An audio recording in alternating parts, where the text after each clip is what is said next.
সামগ্রিকভাবে আমরা আমাদের টহল কার্যক্রম তৈরি করি। গত কয়েকদিনে আমরা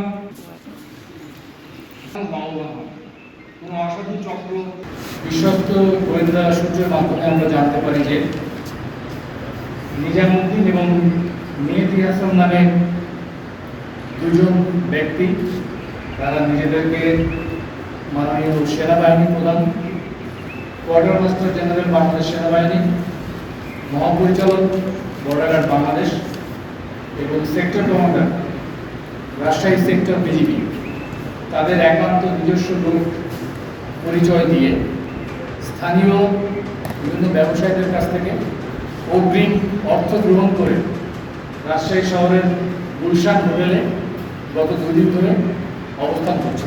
স্থানীয় যারা ভুক্তভোগী ছিলেন এবং প্রত্যক্ষদর্শী তাদের তথ্যভিত্তিক সহায়তার মাধ্যমে বিজিবির টহল দল আজ আনুমানিক 1300 ঘটিকায় তাদেরকে আটক করতে সক্ষম হয়। তাদেরকে আটক করে আমরা আমাদের ব্যাটালিয়ন হেডকোয়ার্টার্সে নিয়ে আসি। প্রাথমিক জিজ্ঞাসাবাদে জানা যায় যে তারা মূলত অবৈধ গরু চোরাচালানের মিথ্যা প্রতারণার আশ্রয় নিয়ে মধ্যস্থতার কথা বলে স্থানীয় ব্যবসায়ীদের কাছ থেকে উৎকোচ গ্রহণের কাজ করে থাকে। তাদের মধ্যে নিজামুদ্দিন, উনি নিজেকে মাননীয় সেনা প্রধান ম্যাডামের গৃহ শিক্ষক বলে দাবি করেন এবং অপরজন মেহেদী হাসান, তিনি নিজেকে এমইএস কন্ট্রাক্টর হিসেবে দাবি করেন। তারা স্থানীয় বিভিন্ন ব্যবসায়ীদেরকে আশ্বস্ত করেন যে সেনাবাহিনী প্রধান এবং বর্ডার গার্ড বাংলাদেশের মহাপরিচালকের সাথে তাদের বিস্তারিত আলোচনা হচ্ছে এবং এখন থেকে বর্ডার দিয়ে অবাধে গরু চোরাচালান করা যাবে।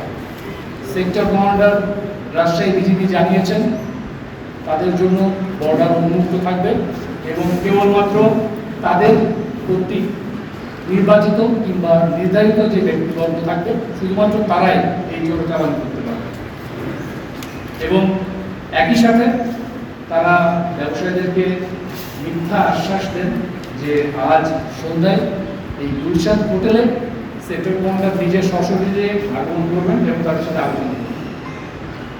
এই সব কিছুর বিনিময়ে তাদের যে চুক্তিটা হয়, এক জোড়া গরুর জন্য তাদেরকে 35,000 টাকা দিতে হবে এবং 10,000 গরু বর্ডার পার করিয়ে দেওয়ার জন্য অগ্রিম 20 লক্ষ টাকা তারা দাবি করে।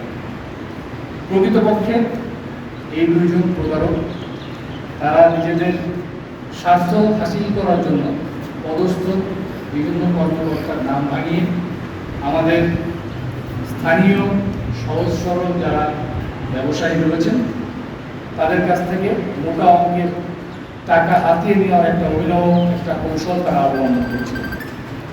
প্রাথমিক জিজ্ঞাসাবাদে আমরা এই তথ্যগুলো পেয়েছি।